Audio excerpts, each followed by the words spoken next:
to have as our speaker the Reverend Julian DeShazier, otherwise known as J.Kwest.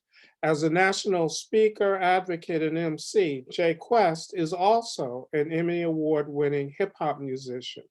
The Chicago native and graduate of Morehouse College and the University of Chicago, is also pastor of the University Church, a sanctuary community active on the south side of Chicago.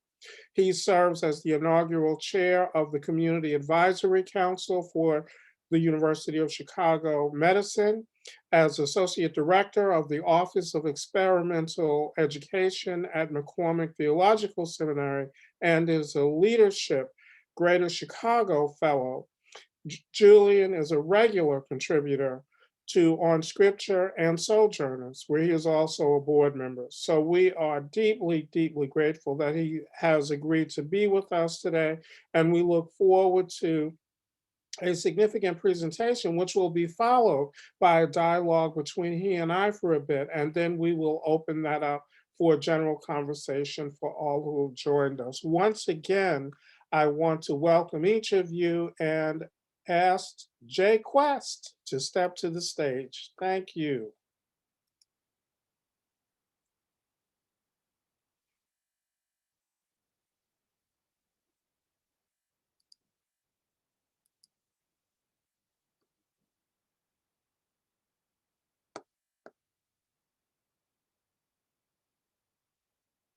So Julian, the floor is yours, my friend. Oh, we ready to go? Oh, yes. Y'all waiting for me? Is that what was happening? With bated breath, yes. I was here too. I don't know what happened with my internet connection. I apologize for that. I hope y'all found some peace in the still moments. That's what I was trying to do. Well, first, welcome to everybody, and thank you for welcoming me into this space, into your space, where you all have been using this time for reflections and worship and, you know, meditations on justice and faithfulness and all of that. Like, I'm really glad to be here. I see Kim here, and thank you for being a conspirer and getting me here. I see folks from University Church who are in this space where I've been pastoring for close to 11 years now, believe it or not.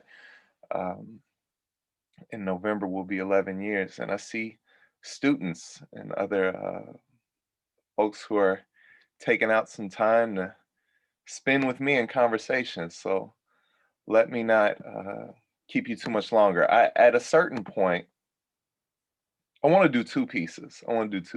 One that I wrote this morning, and another that is on an album that I have, but I want to just play the song, and I'll tell you about it in a moment. So at a certain point, I'll need to be able to share computer sound. And I don't know if I'll be able to do that yet. So we're gonna figure that out as we get there. This first piece is called Simply. Can folks hear me okay? Y'all can hear me all right? Mm-hmm. All right. This first piece is called Anatomy of a Murder. Anatomy of a Murder. I've been ready to get started, so let's kill the candor. Kill. I've been thinking about Atlanta. My grandmother had a Chinese ancestor, maybe her father, hard to say because he definitely ran, must have had a bad bladder. Lighter than tan, she began passing. That's when she learned how they talk to you different when they think you black. The kind of questions that the men asked her. Come and give me a massage, you should be a dancer. The exotic, hypnotic trip men get sexualizing women. In the South, it's worse if you go to church because they don't deal with how you deal with what God gave you. You feel what? That's lust. Let God save you. So when you feel your body jump like every morning, instead of being normal, church folk treat that as a warning. So now whatever make you feel that is abnormal and evil, because if not for them, you wouldn't feel horny. That's how you bust up in a church with a gun during Bible study screaming out, if not for them. That's how you walk up in a spa with an evil grin. I would be okay if not for them. That's why they close up the borders when they rush them. That's why they blame 9/11 on a Muslim. Because in America, if you ain't white and came here with a passport, that's the custom. And I wish the Bible could disown them, but it's right there. Certain people there are the chosen, and the rest don't matter, just a different tribe. They even worshiped God after genocide. They killed the Canaanites, and as they slaughtered them, said God told them to do that because of sin. So when you see that cop with a knee on George Floyd's neck, that ain't about disrespect.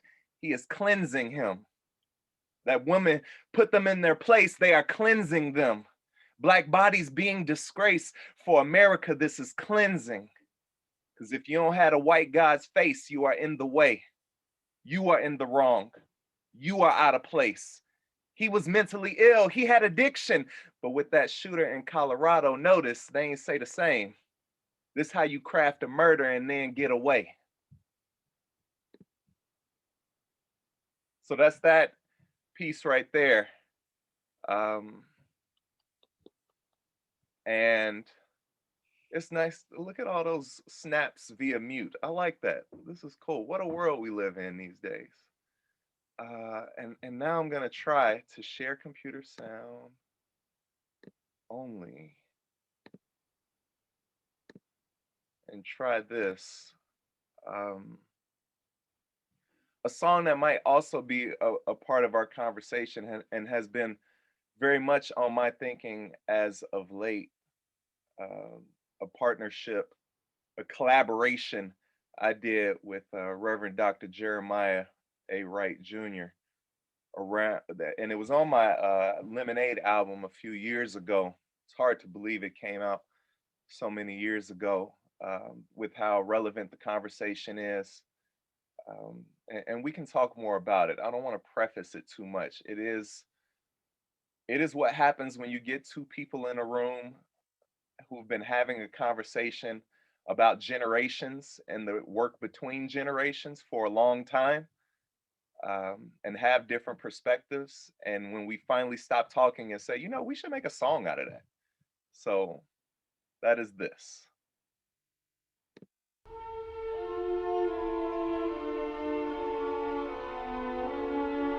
The media always picks up the words of Dr. Martin Luther King, I have a dream.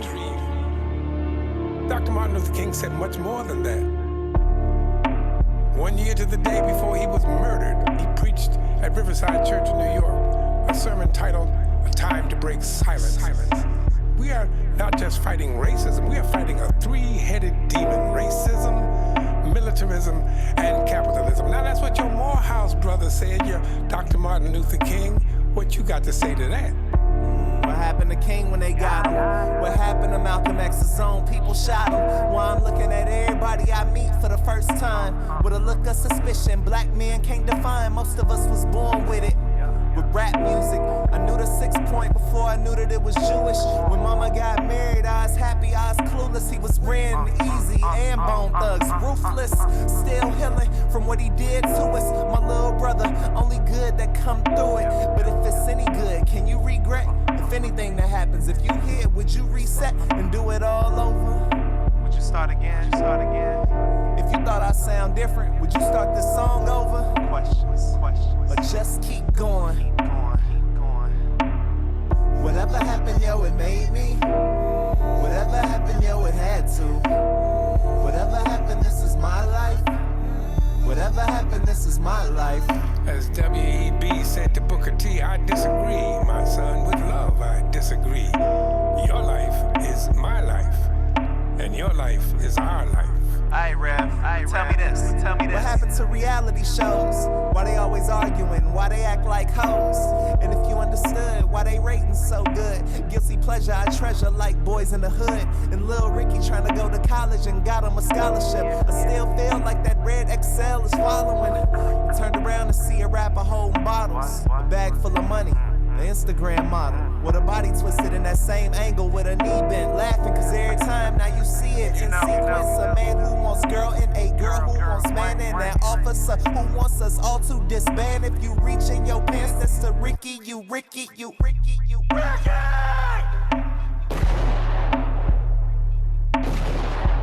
Wonder if this was all in their plans. Let them get money, they forget they the same. Let them have gangs, let them blow their brains. Give them new cars, give them crack cocaine. Give them all degrees, they forget where they came. That's the same thing happened to Kane. 3 shots at his eyebrows, try to rise now. The game is foul and most bow down, but it take real strength to keep going. Whatever happened, yo, it made me. Whatever happened, yo, it had to. Whatever happened, this is my life. Whatever happened, this is my life. You say it's your life, but I disagree, my son. With love, I disagree, because your life is my life, and your life is our life. We are bound together in and as one community. That's how God made us. That's how we were meant to be. Neither mass incarceration nor Negro assimilation is the answer to our jacked up situation. Reconciliation between our generations will make us that great nation Baba Garvey preached about. Tupac said we were handed this world, we didn't make it. But together as one people with our heads up, we can take it and remake an ugly weed into a beautiful and powerful seed to blossom and grow indeed into what God said that we need. Ubuntu. We need to be one community where your life is my life and your life is our life. Life is a beautiful thing, my brother. You know why? Because I woke up. Because we woke up. All right, all right. All right, so I'm gonna pause with those two, and, and enter into a conversation with between generations, perhaps. Dr. Ray? Yes, thank you for sharing that. That's one of my favorite pieces. I love the entire CD. So let me ask you a quick question. I've always believed that hip hop, as distinct from rap, because I'll show the generational difference now, right? I remember rap before it became hip hop, but hip hop for me has always been the urban news network. Right. Yeah. I mean, it's the sort of internal critique of what's going on, what's happening inside of Black communities. In some ways, I think about it in terms of inside of the belly of the beast. So it is the rhythm and the news reporting from the belly of the beast. So when I hear your work, you very much remind me of what a Christian realist, because we all learned about Reinhold Niebuhr in school and Christian realism with Moral Man and Immoral Society, Nature and Destiny of Man, and other works. But when I hear your work, what I hear is Christian realism given the voice and insight of that emerges from hip hop as the urban news network. So, I mean, tell me whether or not that read makes any sense. And then I have a couple of questions after that. No, absolutely. I mean, hip hop is it's a cultural expression. And culture means the pain, the joy, all of that. And so you're gonna see that in hip hop music and in hip hop culture. You should see it. You should see it. And if you see it either one or the other, that's not fully hip hop either. But the opportunity for I know a lot of when NWA, for example, you all remember when they were out making their music, and there was a massive critique on them as like, how could you be this vulgar? How could you say that about the police? Like, and they were saying, listen, I'm just saying what we hear every day. We're the journalists. We're not making this up. We're not giving people this language. We're repeating back the language that we're hearing inside of our homes, on our blocks, and what have you. And so if we find ourselves having a critique about hip hop culture, even now, and the music that we hear and what it seems to glorify or whatever, like we have to ask, what reality does that come from? And how might I be a part of that reality and creating that reality for them that creates and presses this music out as a result. Now, this next question comes from my discrete and specific identity as a Augustinian through the lens of being a dyed-in-the-wool Calvinist. Now, I have receipts to show why I'm a Calvinist, because being a Black man in America, I know about human depravity.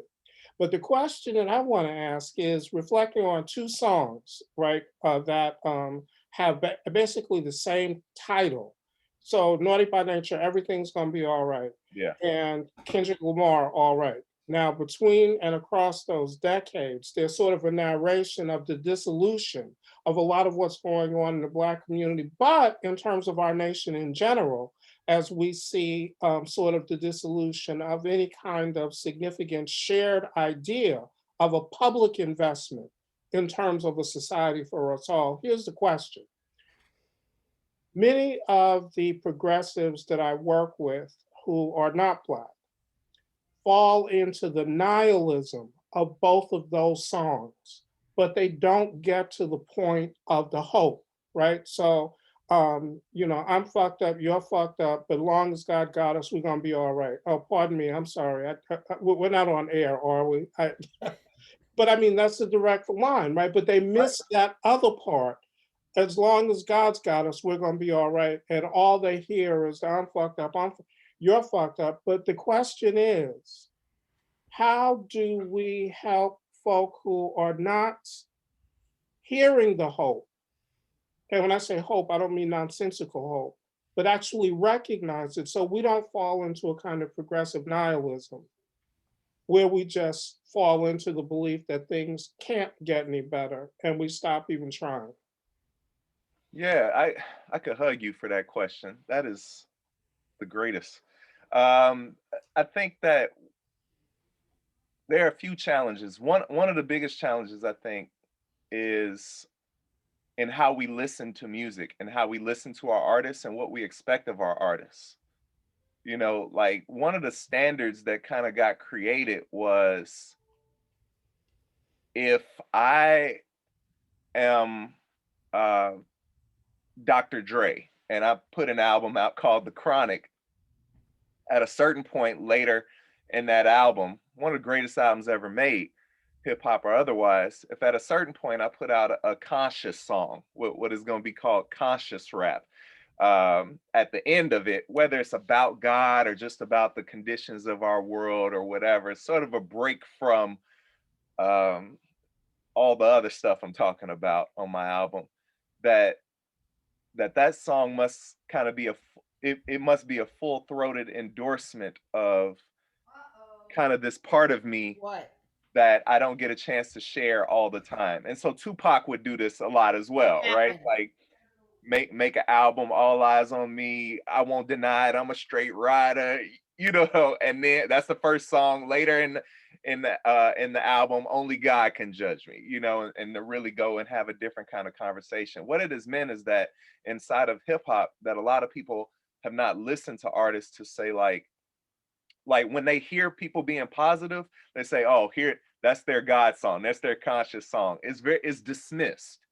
It's more easily dismissed because it's not fluid with the rest of their content. And I think that this has confused artists now that they're seeing folks like a Kendrick Lamar, who is coming out and in all of his songs doing both, like holding the tension of both in every song. And so this All Right isn't his conscious song. You know, he's got 10 of those on his album. And those songs all deal with this deep tension. His first album, Good Kid, Mad City, really played with this tension in some profound ways in which I ended up writing stuff and talking to people and saying, I think the church has more to learn from this album than many Christian albums by gospel artists, because of the way that it deals with humanity in some profound ways. And so I think it's being able to listen to artists in a way that takes seriously how they nuance and struggle and wrestle with things. And what you see inside of a Kendrick Lamar, and this is not limited to him at all, is the capacity for our generation, my generation, to hold up at the same weight, not one on top of the other, the reality of the world and a deep hope and faithfulness that those realities can be transformed. Like those are being held in the same space in a way that does not allow the reality to be to be watered down or romanticized so that we don't have a real conversation about it because God's got us. Like, no, we need to talk about how fucked up we are. You know what I'm saying? And then we can talk about both of those. We can do both of those at the same time. So another thing that comes for me, and in terms of this thinking about the music, but in general as well, is, and this is the generational piece, is that one of the things my daughter really helped me to see was that for people her age, and she's 31, they've never known anything but a society in retreat from the great ideals that were given voice with Martin Luther King Jr.'s I Have a Dream speech. So it's not uncommon then for folk in their 20s and 30s to be sort of dismissive of their dream about what America could be. In this last 4 years, when we've been in the grip of manifest white nationalism, malice that has taken flesh and sat upon the throne in our society, there are some older folk like myself who actually remember what it was like when it was the law of the land and when we had separate counters and all of that stuff.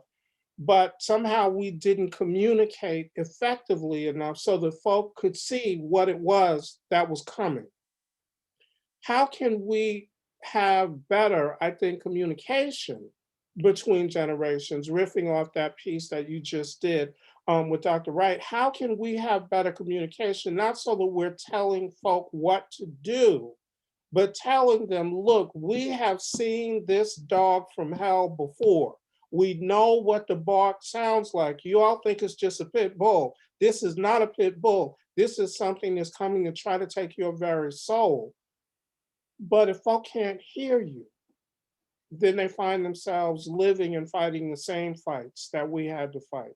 I mean, how do you think about that in terms of that piece of, yeah, I'll just leave it at that because you see what I'm trying to get at. Yeah, no, absolutely. I live in this very strange space because of my place in this world as a rapper and also as a pastor, meaning that I have deep appreciation in my bones for both generations and the complexities of both generations. But also, I am in relationship with both generations. And so I can have a conversation with Reverend Wright or you right now, and an hour from now have a conversation with an entirely different group of people, um, and then you all may never speak to each other, and it's the relationship building that I'm so worried about right now, and I don't use that word worry lightly. I do mean it, that there's so much wisdom that you all and the civil rights generation has to share with us. Um, so much, so much. None of this is new, you know.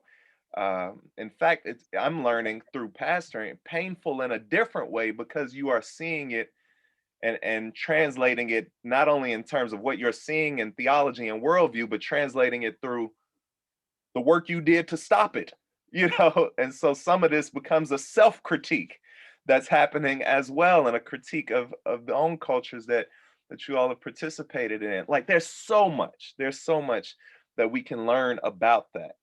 And there's so much that you all can learn from the hip hop generation in terms of harnessing tensions, you know, for example, and embodiedness and all that kind of stuff that I think that there are to teach each other. And one of the challenges is that we're just not in good relationship with each other.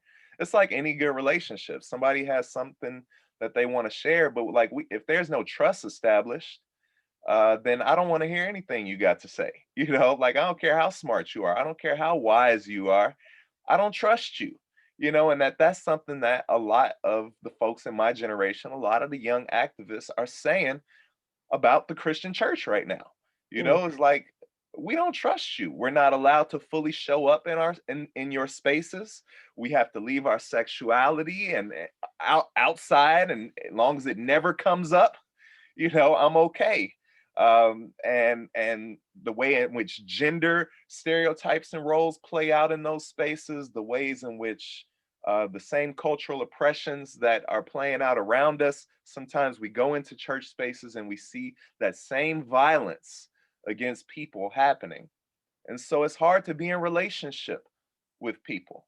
And a lot of the work that I've done and am doing and try to do is when I talk to those young folks, to give them the names and places and folks where they can feel safe, where they can go, people who they can have conversations with and don't have to apologize if they want to drink a beer or if they curse or something. Like, they can be who they are, you know, and be able to have some meaningful conversations in the process. There are not many of those spaces that exist, Doc. And so the problem becomes like, you got a ton to say, and there are a ton of people who are like, can I trust them? You know, like, can I trust hearing that? You know, and it needs those people, just like in any reality of the streets or in the hood, where it's like, if I even now today, like, I know plenty of people on certain streets where you probably shouldn't go by yourself, but I got to call them first and say, hey, I'm thinking about coming through there. Or I got a family member, auntie, who's over there. You know, that's not my block over there. Am I good? Can you make some calls? Can you make sure I'm okay? It's that person who would become a liaison to make sure that you were guided through the streets in the right way. I still think that we need those people. And I try to serve as one of those people to say, oh no, Dr. Ray, yeah, he's good. You know, oh, CTS, yeah, no, they're having the right kind of conversation. All right, yeah, you know, you could definitely go over there, you know, but that's not happening enough. That's Right. not happening enough. Mhm. So I think one of my big frustrations has been in terms of working with particularly young community organizers. I work with Faith in Action, which used to be Okay, PICO, right, and a few other organizations. And this is another thing that comes from my Augustinian background of believing that the church is never just one thing, but is actually whatever it is doing what God needs for it to be doing, is helping folk. And here's the frustration: claiming that they are the church when they're doing the work that you're talking about, right? Because they've become so used to externalizing the church and saying, well, you know, those folk over there in that building right, are the church. That's all. I don't want to have anything to do with the church. Instead of saying, well, maybe God is doing a new thing and we are the church, right. right? And I mean, that's a kind of self power that I just find um, you know, and folk that I talk to, and as I say, it's a frustration because for me, I'm always looking for where the spirit is going, right? I'm like the fourth wise man, right? I don't ever think that where I'm at is where the spirit is at Right. because whatever work it's done, we're just trying to hold up. It's doing something new now. So I'm always trying to find it, but getting folk who are doing that work to actually claim themselves as the church. Yeah, yeah. Oh, okay. So yeah, I got a few great stories about this, but one in particular is there is a group of pastors meet, talk to each other, belong to the Black church, capital B, capital C, registered trademark, what have you, you know. Um, and I was talking with them, and they wanted to know, because of my connection to a lot of these activist organizations in Chicago, they wanted to know, like, well, why they so mad at us? You know, how come they won't give us credit? One of the famous moment is in oh, what year is this? It's why is my brain doing this? After Laquan McDonald, Mhm. they shut down on Black Friday. They want to shut down Michigan Avenue. Right. Mhm. Operation Push sets up a stage. This is gonna be the end of the protest. Y'all are gonna march, do whatever y'all do. Y'all gonna come to our place, and then we'll close it out from there.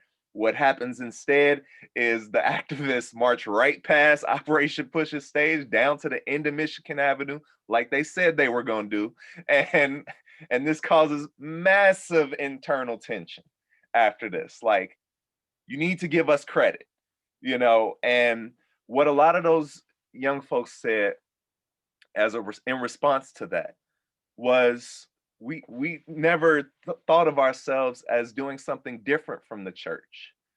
It's you who said that we were not the church because we didn't look, we did not practice, we did not pray, sing, and worship in the way in which you told us we ought to.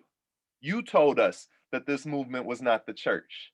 This movement is full of faithful folks who are doing this work with a deep faithfulness, even if it's not being explicitly tied to the institutional church, because of some of the harms that happen inside of the institutional church. But it's not out of a sense that we have to go out and do something that is anti-church. No, we are against everything that's anti-Black. Right. That's what we're against. And if the church is going to do things that are anti-Black, even the Black church, then we're going to be against that too. You know, and so. But you know what though, man? I mean, the thing about that march, because I was there at that moment. Okay. When that split happened, and I was thinking to myself, you know what? Y'all didn't tell me I needed to get my bail money ready. That's right. So, you know, I mean, I was good as long as we were going to stop where Reverend Jackson was at, because the city had acclimated itself for that. Because remember that's where they had the police behind that. Oh no. And of course, when folks kept walking, you know, I couldn't stop. I had to keep walking with them. But I said, you know what? If I'm going to come to one of these things again, I'm going to have my bail money ready, because these folk don't mind. That's right. No, and there is a sense that, and this is the thing that I say to a lot of the older folks, you know, who I speak with, who are from that generation, who want to see that connection, who want to see them give credit to the civil rights generation for the work that was done. All perfectly reasonable inclinations, I think. But what I say is they are continuing to be the church. You know, like they're doing this work. In many ways, they are proof that the work that was being done to take God's movement outside of the four walls has been wildly successful. Right.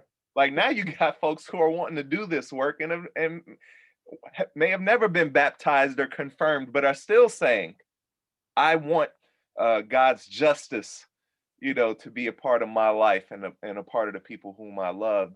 This is successful, and ought to see it as successful. The relationship needs some helping, but I think that both sides should be seeing themselves as joined to one another in some ways that are really inextricable. Like they're linked together forever in ways that I think we would do better at telling the story if we would own that. Right. Well, you know, one of the moments, and I think this is, we talk about trust, you know, going back and forth between generations. I think one of the moments, certainly, when you mentioned the civil rights movement, was the march to Selma. And that was when Stokely Carmichael made the famous, you know, phrase, Black Power, Black Power, Black Power. Here was what happened in that moment, and it always gives me pause, is that he was there, Jesse was there as well. You know, other folk were there. So, you know, he dropped the Black Power, and that began to fracture what was the coalition. Now, I don't mind coalitions being fractured if folk are only there for the photo op. You know, I don't mind that at all. But the one thing that I've always been struck by was that Stokely Carmichael broke out on us. You know, when he became Kwame Ture, he really began to move into a significant Pan-African movement. And, you know, I applaud that and whatnot, but that left a lot of those folk behind. And when you look at the work that Reverend Jackson did, right? I mean, however you want to critique his work, he never left Black people behind, and in terms of Black people here. So when we are in those moments, and I think we might be in one of those moments now, where there is a discernment who is going to be with us until the end of this fight and who is just going to get tired. Because remember, Du Bois did the same thing, right? I mean, Du Bois just got tired, Right. and he broke out and went to Ghana. Right. And so you sort of see what I'm getting at, is that how, and this is a church dynamic that I know that you've seen, in your work is that when church people believe that you love this place as much as they do, they will follow you anywhere. But until they believe that, and in terms of, an older generation, believing that a new generation of Black folk love Black people as much as they do, right? Not love the struggle of Black people, not love the anger of Black people, but love Black people as much as they do with all of our joys, creativity, faults, then a generational handoff can happen. Yeah. But as long as there's a concern that, look, y'all might just break out and leave us and we're gonna have to fight the same fights again. You see what I'm getting at? No, I do. I think I do. I guess the question that I would add to that is, and what is the criteria that each generation um, must abide in to show that they have that love? And that's the question. Like my generation might be being put to a standard from your generation that feels antiquated or just not relevant for the way in which we talk, speak, and practice in the world, right? And then you might get frustrated because you didn't see me express that love, but I've been expressing that love in the best way that I know how over here and doing this and showing up for the marches and divesting myself from anything that feels like it is anti-Black. Like I've been doing it. It's been this embodiedness Mm-hmm. that moves beyond, in some ways, that transcends the wordiness Mm-hmm. that we are used to. And I think that's one of the primary differences between the generations. I hate the polarizations, but it helps us have this conversation, even if abstract, that the embodiedness, I think, is beginning to take over the wordiness. Mm-hmm. And that's frustrating, I think, on both sides, because the response back is more words. To the response to people's embodiedness has been more words, and that's frustrating.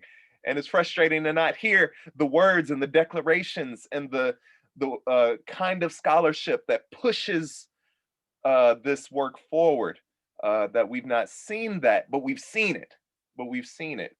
And I think that again is like the challenge of when we're not in good relationship. Like we keep talking about this handover, right? And this transition, which means we're going to use this metaphor, the relay race.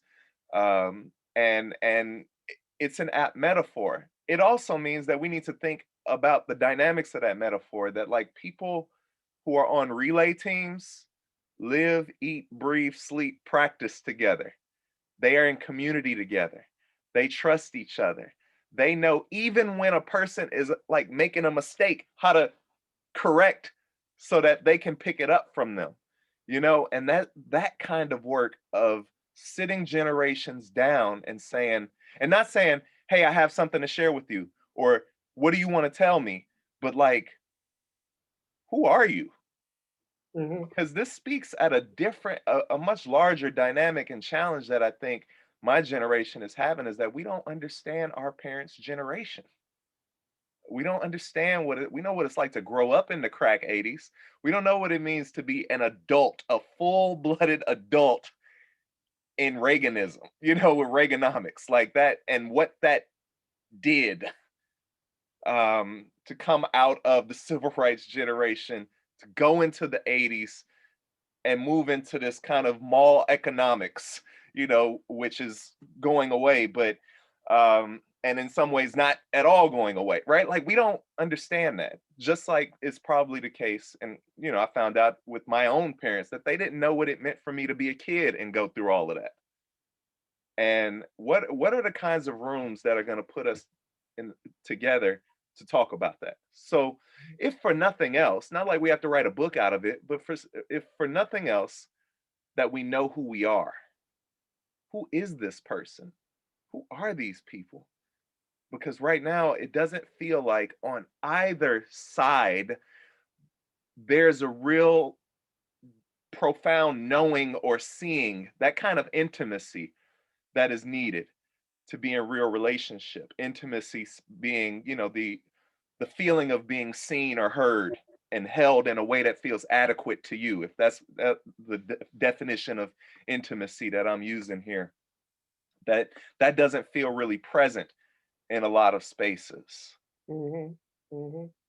Now, before we move to questions, I'm going to reserve one last question at the end, but I think one of the things that I want to clarify for those who have been listening and were part of this conversation is that even though I think we've been speaking specifically and significantly in the idiom of the Black church, Black experience, and whatnot, many of these dynamics are alive in our churches, and the kinds of realities in terms of our churches are some of what we've been talking about. So I think one of the things that I wanted to let you all inside of was that certainly while our conversation was specific and in a specific idiom, we're talking about dynamics that are very much alive throughout in the entire church. And I won't say our society, because I think there are other major issues in our society. But I do want to turn to a question from Wayne McPherson, and then we can, like I said, I want to reserve one question at the end, then we'll open it up for other questions. So Wayne asked the question, as churches return to whatever will happen, what do churches need to leave behind from the old order of things, but what do churches need to bring? So what do they need to leave behind, and what do they need to bring? Hmm. That's one of the things that I think COVID taught us pretty immediately as liturgists, was to pretty quickly, you're going to have to find an answer to this question. And the question is this: what is church without the songs? What is church without the bombastic preaching? Or without preaching even centered as the most important part of the service? What is church and what is community when we cannot gather for fear and for love, for care? We don't gather. Who are we? You know, and that question is one that I hope we will bring into when we're able to gather again. Usually churches are going to answer that question, like they're going to take up that question by going and drafting up a mission statement, right? Like they're going to sit down for 3-6 months, come up with a new mission statement, redesign their website, make a banner of it. T-shirts is optimal. You know, if we all are feeling good, we're going to get some T-shirts or a mug out of this thing. And that's our way of answering that question. And it feels like that while all of that can be quite useful, it is also the case that we can get lost sometimes in the most important. Sometimes we can lose the question trying to answer it. You know, we can lose the question of what is church, being so busy trying to design and make church. But that I hope we will take this question of what does it mean for us to be who we are when the choir can't sing right now. We're all together, but the choir can't sing still for a couple more months. Or we're going to keep being online and together. Like, what is it? Who do we say we are? And what are the things that are important for us in being who we say we are? That's a question, Wayne, that I hope we will take with us back in. Like, what did this moment teach us about who we want to be? Not about what we lost. That's another question, another very important question. To lament that, to take space to ritualize that loss, all a part of what we do and who we are. But also, what did all of this teach us about what is most important to us? And then how can we put practices in place that lift up that stuff? That is the answer to that question, whatever the answer is to that question. All right, so now let's design church around these things that we have said are critical and absolutely unmissable for us, and that we held on to even when we lost so much else across this past year and probably year and a half before we're able to really look at all of this in a meaningful way. So, I mean, that's the question. I hope I've answered that right. That I'm hoping we will bring with us into the future.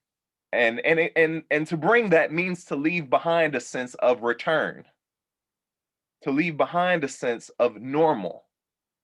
We're not there's no more normal. COVID is now here, like the flu. That's it. There's no pre-COVID. We're not returning to a pre-COVID world. This is it. And so if we can leave behind a sense of normal, then we can also have the courage and imagination to begin to answer this question in new ways. Mhm. Another thing that we will be moving into is a period that the transition from an explicitly white nationalist administration to the possibility of a more pluralistic society has actually happening online, right? It's happening during this period. So the old way of being church wasn't the only thing that died during that period, but also the old way of thinking that January 6th can ever point us to the future, as opposed to a sort of relic of the past, you know, looking at The Walking Dead. I mean, because that's what I was thinking of as I was looking at January 6th, right? This is The Walking Dead trying to resurrect, you know, and people trying to do a necromancy, trying to bring back a dead America, That's right. you know. But, you know, what do you think about um, the church and our world on the other side of this, given that we have the capacity to ensure that those were nothing more than zombies on January 6th, and that there really is a brighter world that the church can build for our society on the other side, because we're not returning to anything, but we're actually ending up someplace new. Yeah, yeah. That